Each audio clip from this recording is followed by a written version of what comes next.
Face à la tentation, l'approche du diable.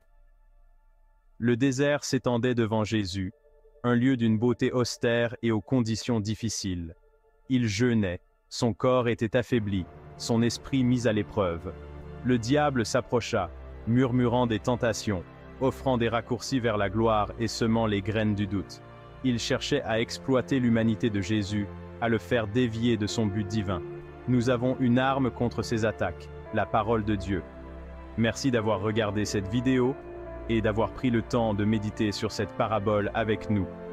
Et n'oubliez pas de vous abonner pour plus de contenu inspirant. Nous avons encore beaucoup d'histoires et de messages à partager avec vous. À très bientôt. Que Dieu vous bénisse et vous garde. Que Dieu vous... Le bouclier de la vérité. Il est écrit. Par 3 fois, le diable a tenté Jésus.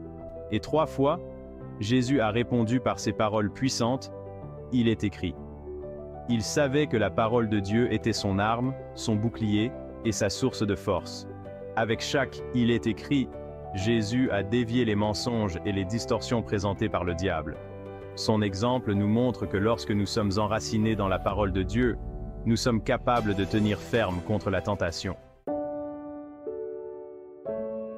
L'armure de la foi, tenir ferme contre le doute.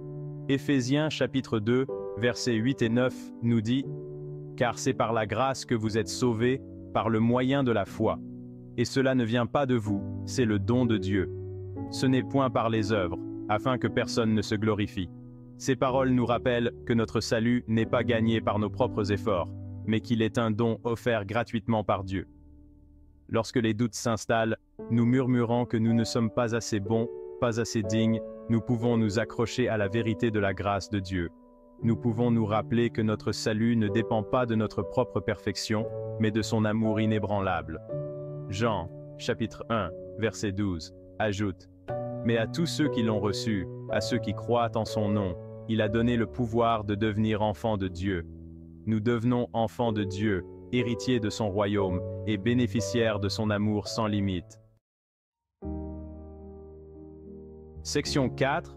Le don du salut, embrasser l'amour de Dieu.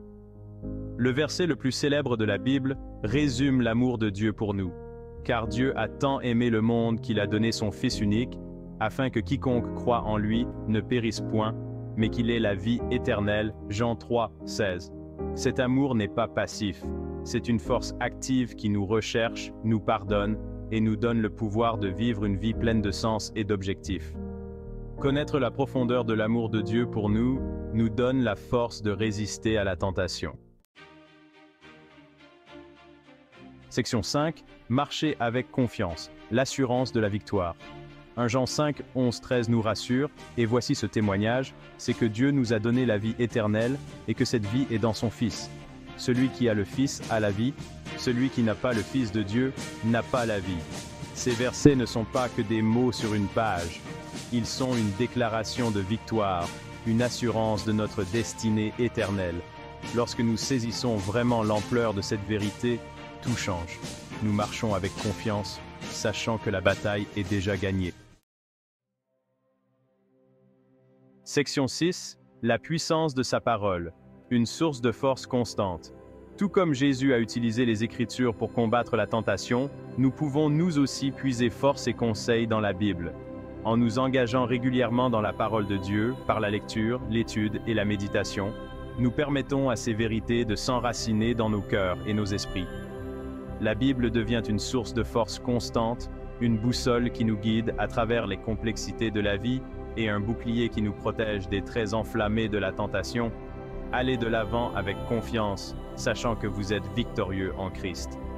Merci d'avoir regardé cette vidéo et d'avoir pris le temps de méditer sur cette parabole avec nous. Et n'oubliez pas de vous abonner pour plus de contenu inspirant. Nous avons encore beaucoup d'histoires et de messages à partager avec vous. À très bientôt. Que Dieu vous bénisse et vous garde.